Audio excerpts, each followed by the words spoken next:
So guys, after how many months, guys, ngayon pala tayo babalik ng Big and Small. So mag-check lang tayo. So updated naman tayo sa latest case, pero check lang natin. Total, nandito naman na tayo. It is the ones you don't take on the boxes. Ace, Lambo, SVO, and Lambo Gallardo.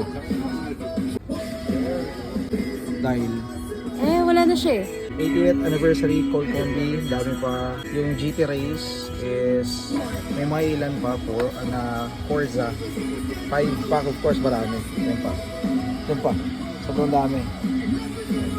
Ito guys, and for some reason guys, wala pa kumukuha. Hindi ko sure kung bagong display to or ayaw na nila, pero still to guys, medyo mahirap na rin makahanap nito sa wild.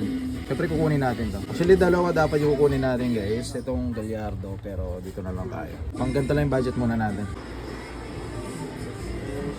May ilan pa pero wala masyado. Tayo ng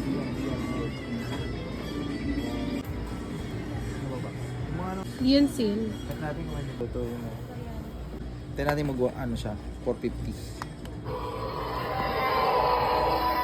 Ito kasi, ito yung price niya. So, medyo sobrang bigat. Kaya, pas mo lang.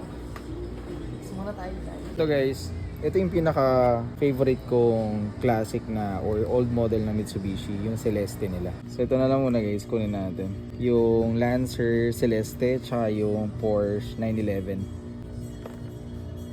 So yun lang muna guys, yun lang muna yung score natin. So far updated pa naman tayo sa mga latest case ng Hot Wheels. Yung F daw hinihintay natin. Ito lang muna, pang ano lang muna.